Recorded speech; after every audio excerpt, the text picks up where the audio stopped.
ሃይማኖተኞች ሲበጠበጡ ብያለሁ። አሁንም ይበጠበጣል። ምንም ማስተካክለው ነገር የለም፣ ይቀጥላል። ዋዜማ ነው ያለፈው። ዋናው መበጥበጥ እየመጣ ሚሊዮን ትሪሊዮን ጠላት ቢንጫጫና ብጮ እኔ በእጃቸው አልገባም፣ እነሱ በእጄ ይገባሉ። ይህን በጣም በሚገርም ሁኔታ ዘንጬ ነው የምናገረው፣ ኮርቼ ነው የምናገረው። ቢሊዮን ሊሆኑ ይችላሉ፣ በእጃቸው አልገባም፣ በእጄ ውስጥ ግን ይገባሉ። በቅርቡ ታያላችሁ፣ በእጄ ይገባሉ። እዩ ጩፋ ደግሞ ቁጥር 1 ዘይት ቸብቻቢና ሻጭ ነው። በዛ ላይ ግልጽ የሆነ የስተት ትንቢት ይናገራል። ሌላን አልጠራላችሁ በራሴው ቤተሰብ ላይ የተናገረውን ያውቃለሁ። ቪዲዮ አለ እጃችን ላይ የራሱ የተናገረው። እኔ ባለሁበት ምድር ሁሉ ያውቁታል። እዩ ጩፋ ባይዘው እዚህና አውስትራሊያ ተጋብዞ አይመጣም። በትንቢት ያፈረሰውን እኔ ንስሐ እንዲገባ ብዙ ጊዜ ደውዬለት ጠይቄው ነበር፣ ግን አላገኘሁትም። አይገኙም። ነብይ እዩ ጩፋ በሻሻ ሾላ ብሎ ከመፎካከር ይልቅ ለከሳሾቹ በክርስቲያናዊ ፍቅርና ጥበብ የተለወሰ ምላሽ መስጠት ይኖርበታል። የኢትዮጵያ መከላከያ ሰራዊት ከ3 ዓመት በፊት ነብይ እዩ ጩፋ ላይ ክስ መስርቶ ነበር። ወታደራዊ ሃይማኖት ነጻነት የሌለው አስመስለው ሲወነጅሉ ለነብይ እዩ ጩፋ በፖሊስ ማርሽ ባንድ የታጀበ ደማቅ ህዝባዊ አቀባበል መደረጉ የክርስትና ዶክትሪን ጥሰት አይደለም። ዶክትሪን ሌላ፣ ደማቅ ህዝባዊ አቀባበል ሌላ። ካውንስሉ በዚህ መነሻ የክራይስት አርሚ ቸርች ማገዶ ፖለቲካዊ ቢሆን እንጂ መጽሐፍ ቅዱሳዊ መሰረት የለውም። ነብይ እዩ ጩፋና ሌሎች ነቢያት በተለያዩ አካባቢዎች ተመሳሳይ አቀባበል ሲደረግላቸው ነበር።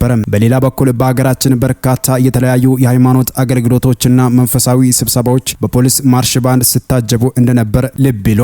ነብይ እዩ ጩፋ በሐዋሳ ከተማ በፖሊስ ማርሽ ባንድ የታጀበ የሲዳማ ክልል ከፍተኛ ባለስልጣናትን ጨምሮ በጣም ብዙ ህዝብ አቀባበል በማድረጉ ብቻ የክራይስት አርሚ ኢንተርናሽናል ቤተክርስቲያን ከካውንስሉ አባልነት ማገድ ከጀርባው ፖለቲካዊ ደባ ያለበት ይመስለኛል። ነብይ እዩ ጩፋ በአገልግሎቱ ዶክትሪናል ጥሰቶች የሚፈጽም ቢሆን እንኳን በፍቅር በመምከር በማስተማርና በመገሰጽ እንጂ በሰዋዊ ህግ እቀባና እገዳ ማድረግ ተገቢነት የሌለው ነው። እንግዳ ወደ ቤት ሲመጣ እንዴት አድርገ እንደምትቀበል የምትወስነው ራስነ። ባለፈው ጊዜ ፍራንክሊን ግራም ወደ አዲስ አበባ የገቡ ጊዜ ለተደረገላቸው ያሸበረቀ አቀባበልና ጥበቃ ኃላፊነቱ የከተማው አስተዳደር ወይም የመንግስት እንጂ ሚሊዮን ብሮችን ፈጅቶ ለተደረገው አጀብ ፍራንክሊን ግራም ተጠያቂ አይደረጉም። ቅሉ ግን ካውንስሉ ፍራንክሊን ፈረንጅ ነው ከአበሻ ጋር እንዴት ይነጻጸራል ነው። የወንድማችን እዩ ጩፋም አቀባበል በዚህ መጠን አቧራ ሊያስነሳ አይገባም።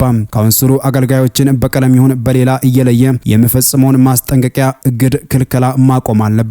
በኢትዮጵያ ስንት ለመስማት የሚሰቀጥጥ ድርጊቶች ሲፈጸሙ ካውንስሉ የት ነበር? ጦርነት ባርኮ ከለቀቀ አካል መልካሙን መጠበቅ ሞኝነት ቢሆንም የእግድ ውሳኔ በብርሃን ፍጥነት መወሰኑ በእርግጥ ሌላ አካል እንደገባና የጥላቻ መንፈስ የተናወጡ ሰዎች መኖራቸውን ልብ ይሏል። ነብይ እዩ ጩፋም በሻሻ ሾላ ብሎ ከመፎካከር ይልቅ ለከሳሾቹ በክርስቲያናዊ ፍቅርና ጥበብ የተለወሰ ምላሽ መስጠት ይኖርበታል ሲሉም በርካቶች ከሰሞኑ የእዩ ጩፋንና የካውንስሉን ሁኔታዎችን አስመልክቶ እንዲህ የሚሉ አስተያየቶችንም እየሰጡ ይገኛሉ። ካውንስሉ የተቋቋመበትን እየተጻፈ የተነገረን ዓላማና ራዕይ ከመቀመጫ በድግ ብዬ እደግፋለሁ። ሐሳቡና አደረጃጀቱ የተምታቱበትን ካውንስል ግን ሁሌም ግራ ሆኖብኝ ድጋፌን ነፍጌዋለሁ ሲል የነበርኩት በምክንያት ለመሆኑ ሰሞነኛው ነገረ ካውንስል እዩ ጩፋ ክስተት በቂ ማስረጃ ነው። የጨዋታው ሚዛን ወደ እዩ ማጋደሉ ካውንስሉ ከመመራቸው ተቋማት ያነሰ አቅም እንዳለው ወይም በማያስተውሉ ስሜታዊና ችኩል ሰዎች እንደሚመራ በግልጽ ታይቷል። በካውንስሉ የእገዳ ደብዳቤ ላይ የተገለጸው የነገረ መለኮታዊ ሁኔታዎችን ተከታትሎ ፈትሾ ብይን የሚሰጥ የሊቃውንት ቲም እንዳለ ነው። በእርግጥ በዚህ ደረጃ ስነ መለኮታዊ ዳሰሳ የሚያደርግ ቲም ይኖረው ይሆን? ቢኖረው ነገሩ የነ ቶሎ ቤት አይነት አይሆንም ነበር ባይነኝ። የእዩን ፈቃድ ለማሳገድ በቂ ተብሎ የተገለጸው የስነ ምግባር ጥሰት፣ ዘይት መሸጥና የፖሊስ እጀባ ጉዳይ በእርግጥ ስነ መለኮታዊ እውነታዎችን ዳሶ ውሳኔ የመስጠት አቅም ያለው የሊቃውንት ቲም አለመኖሩን በጋድ ያሳየ ነው። እግዚአብሔር ጋሻዬ ነው ይጠብቁኝ ዘንድ መላእክቱን ስለኔ ያዛቸዋል ብሎ የሚሰብክ ሰው በጦር መሳሪያና በአገሪቱ የጸጥታ ኃይሎች ራሱን አጅቡኝ ስጋት አለብኝ ብሎ በጋድ መናገሩን መጠየቁን ያስተዋለ ሰው የእግዚአብሔርን ስም በከንቱ ለመጥራቱና ለማስመሰል ለመጠቀሙ ቅንጣት አይጠራጠርም። ይህን ተንተና አድርጎ የሥነ ምግባር ጥሰትን ከዚህ አንጻር እያስረዱ ያስተምሮ ጥሰቱንና የመጽሐፍ ቅዱሳዊ ልምምዶቹን በትንቢትና በልዩ መገለጥ ስም የሚደረጉ ውሸቶችን በማስረጃ እያጣቀሱ እዩ ጩፋ ከክርስቲያናዊው ማህበረሰብ ባለፈ አገራዊ ብሔራዊ ጠንቅ ያለበት ክፉ ሰው መሆኑን ማሳየትና ያሁን በትዕቢት የተወጠረ ድንፋታውን እንዳይደነፋ ማድረግ ይቻል ነበር። ይህ ግን ስምን ይዞ አቅም አልባ የእውቀትና ያስተውሎት እጥረት ካለበት ስብስብ ወይም ተቋም መጠበቅ ከዝንብ ማር እንደመጠበቅ ነው። ስለዚህ ወንጌላውያን አማኞችን ወክላለሁ የሚለው ካውንስል ወደ ህዝቡ ወርዶ መፈተሽ፣ ራሱን ከራይና ከምናገረው ሐሳብ ጋር ተግባራዊ እርቅ አድርጎ ከፍ እንድል ማውረድ አለበት። ነገሬን ገታ ከማድረጌ በፊት እዩ ጩፋ ከኢለና ወቀሳና ተለይቶት ከማያውቀው አሳች ሲተቱ ለመሸሽ ሲል እየደጋገመ የሚሰጠው ቁጣዊ መግለጫና ምላሹ በበጎች መሃል የበግ ለምድ የለበሰ ተኩላ መሆኑን የሚያሳየን እውነት ነው ሲል የገለጸው አገልጋይ ታደለ ወይም ታዱሻ የተባለው ግለሰብ ነው። እኔ ለበሽተኞች የሚጸልየው በካውንስሉ ላይሰንስ አይደለም። እኔ ካውንስሉን እንደ ካውንስል ሪስፔክት አደርጋለሁ። ካውንስሉ ሲቋቋም ከዜሮ ስንነሳ የነበርኩት ሰው ነኝ። ሌሎች በካውንስሉ ኃላፊነት ካላቸው ሰዎች ጋር አብረን ሄደን አይደለም እንዴ የካውንስሉን ቢሮ ያደራጀ ነው። ካውንስሉ ከሰማይ አይደለም የወረደው፣ በአንድነት ሆነ የመሰረትነው ነው እንጂ አንተ የመሰረትከው አይደለም። እኔ ራሴ ካውንስል ነኝ። እኔ በሌለውበት ራሱ መወሰን አልችልም።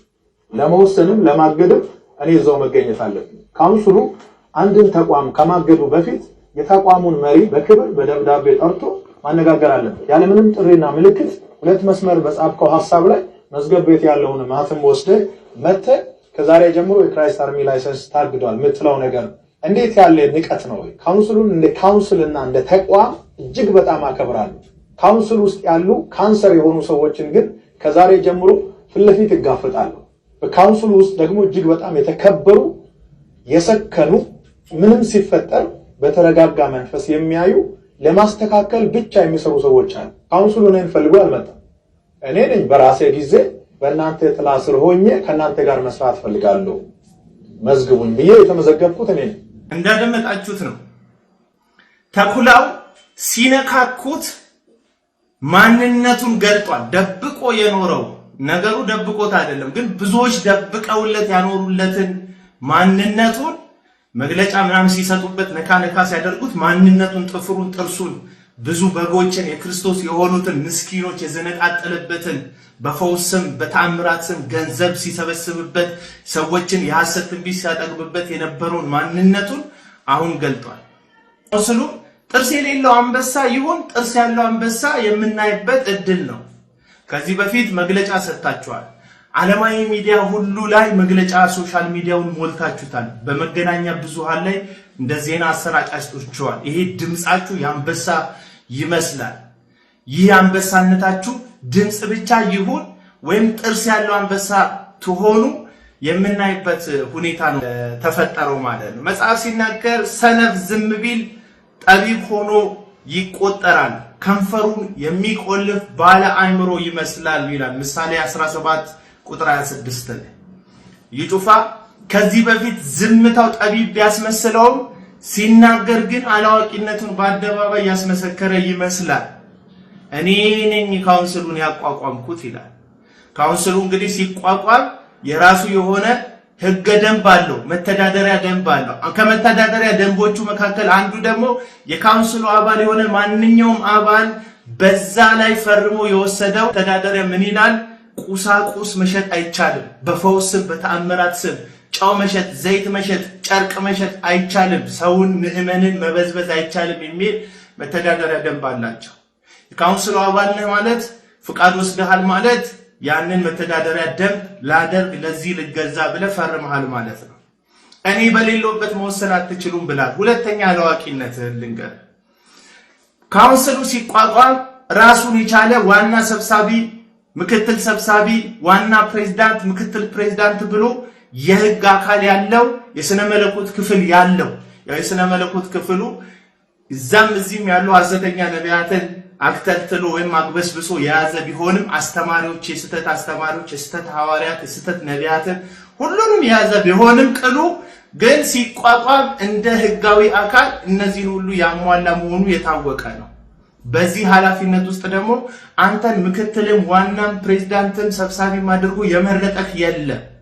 ስለዚህ የህግ ክፍሉ፣ የሥነ መለኮት ክፍሉ፣ የትምህርት ክፍሉ ተሰብስቦ መረጃ ሲቀርብለት ከግራና ከቀኝ አጣርቶ ይሄ ጉዳይ ህገ ደንባችንን የተላለፈ ነው ሲልና ሲወስን እነሱ ብቻ ተሰብስበው ዋና አመራር ላይ ያሉት ሰዎች ውሳኔ መወሰን ይችላሉ።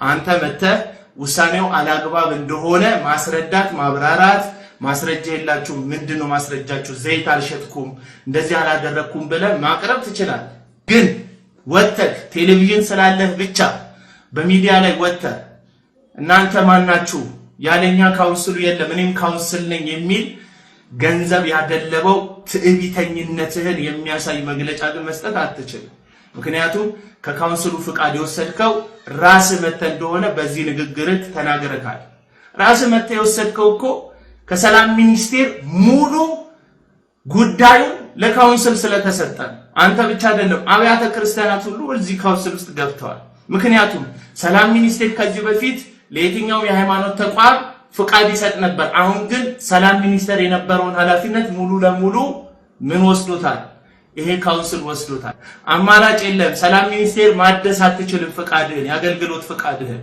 እዚህ ካውንስል ውስጥ ነው ማደስ መለወጥ ማሻሻል የምትችለው ስለዚህ ወነ ፌቨር እንዳደረክላቸው መናገር ሁለተኛ ለዋቂነትን የሚያሳይ ነው ሌላው ደግሞ ካውንስሉንና እዛ ውስጥ ያሉ አንዳንድ አመራሮችን ነጣጥለክ ለማቅረብ የሄድክበት መንገድ አስቂ መንገድ ነው ከፋፋይ መንገድ ሰይጣን የሚጠቀመው መንገድ ማለት ነው እዛ ውስጥ አንዳንዶች አላችሁ ካንሰር ሆናችሁ ብለው ሁሉ ስፔሲፊክ በሆነ መንገድ የሆኑ ሰዎች ላይ ጣት እየጠቆምክ ነው ካንሰር የሆናችሁትን እቋቋማችኋለሁ ጋፈጣችኋለሁ እያልክ ነው ምን ልታደርጋቸው አስበህ ነው መጋፈጥ ምን ማለት ነው አንድ መጽሐፍ ቅዱስ ያዘ ሰው መንፈሳዊ ነኝ የሚል ሰው መጋደሌ ከስጋና ከደም አይደለም የሚል በእርግጥ መንፈሳዊ አይደለም ልባድ ወላይክ ላይ ያደረከው መከለያት በግ ቢመስልም ውስጥ ግን ተኩላ እንደሆነ ትምህርትም ለምምድህም ያጋልጣል ጋፈጣቸዋለሁ እያልክ ምን ልታደርጋቸው አስበሃል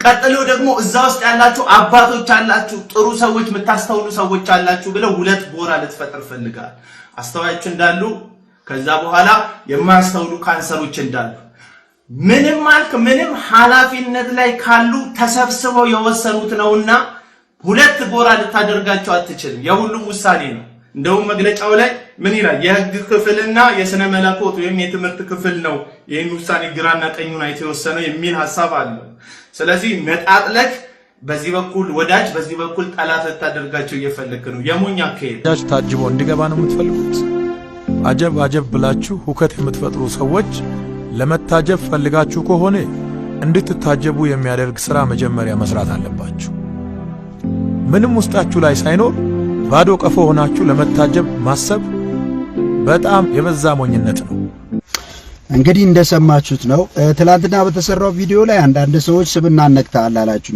እኔ የተናገርኩት ምንድነው መጽሐፍ ቅዱስ እንደማያነብ ያስታውቃል አልኩ ትክክለኛውንም ስብና መንካት አይደለም እንዴት ከተባለ የጳውሎስን 2 ዓመት ታስሮ ጉቦ ሲጠይቀው ጉቦ አልሰጥም ብሎ ጳውሎስ ለጽድቅ ጨክኖ 2 ዓመት የተረሳ ሰው ነው ታጅቦ የተወሰደበትም ደግሞ እንደምታውቁት ነው ከስር ወደ ስር ነው ከዛ ወደ ሮም ይግባኝ ብሎ እዛም ሄዶ 2 ዓመት ቆይቷል በተከራየው ቤት ሲሰብክ የነበረ ሰው ነው እንግዲህ መጨረሻም ታስሮ ሄዶ ታርዶ ነው ያለፈው ጳውሎስ እዩ ጩፋ በምን መልኩ ነው ያንን ከራሱ ጋር የሚያገናኘው አሁን ከሚያደርገው ጋር ስለዚህ መጽሐፍ ቅዱስ አያነብም ስል አሁንም ደግመዋለሁ የስብና መንካት አይደለም እሱ ግን የአብያተ ክርስቲያን አባቶችን እንደሄንን የሚቃወሙትን እውነተኞችን ወንጌልን በብዙ መከራ ከድር ከማህበር ከተለያየ ነገር በመወገድ ከቤተሰባቸው ከሀገር ተወግደው በብዙ እየተሰደቡ እንደ ቆሻሻና እንደ ጥራጊ እየታዩ እንደሚታረር በግ ተቆጥረው እዚህ ያደረሱትን አባቶች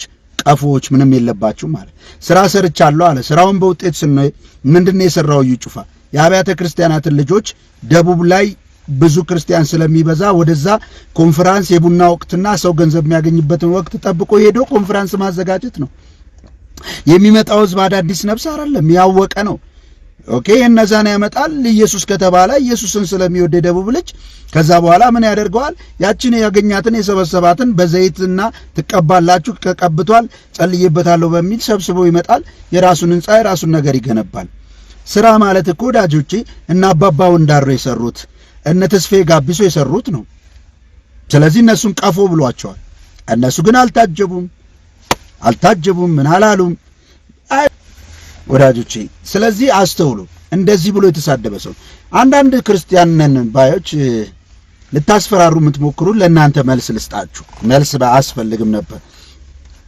እናንተን አይደለም አንዳንዶቻችሁን አይደለም ብዙ እህትና ወንድሞች እውነትን የሚወዱ ባሉበት ልፈራ ይቅርና ብቻዬን ክርስቶስ ኢየሱስ በገባኝ ሰዓት ዓለም ሁሉ ግልብጥ ብሎ ሲነሳብኝ መፍራት እንዳልችል እግዚአብሔር አደረገኝ። ከእግዚአብሔር ቃል ውጪ የሰማይ መላእክትን አልታገስም። ከእግዚአብሔር ቃል ውጪ ራሱ ሐዋርያው ጳውሎስ ቢመጣ አልታገስም።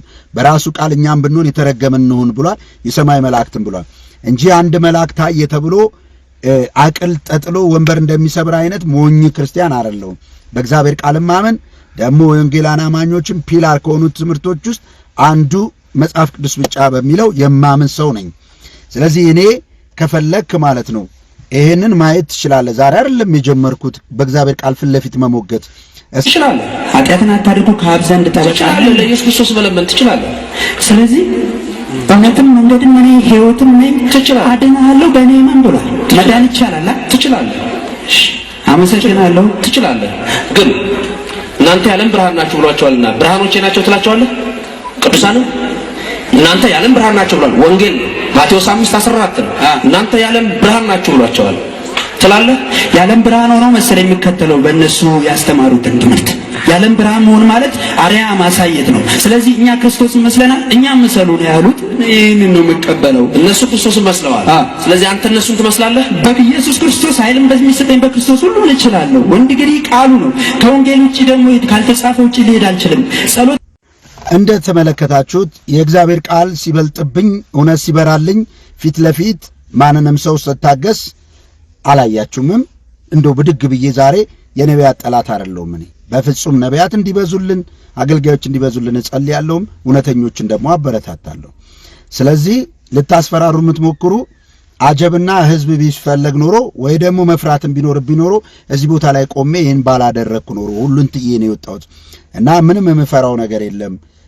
የማንም ፎሎወር አይደለም ፍለጋ አይደለም የመጣሁት።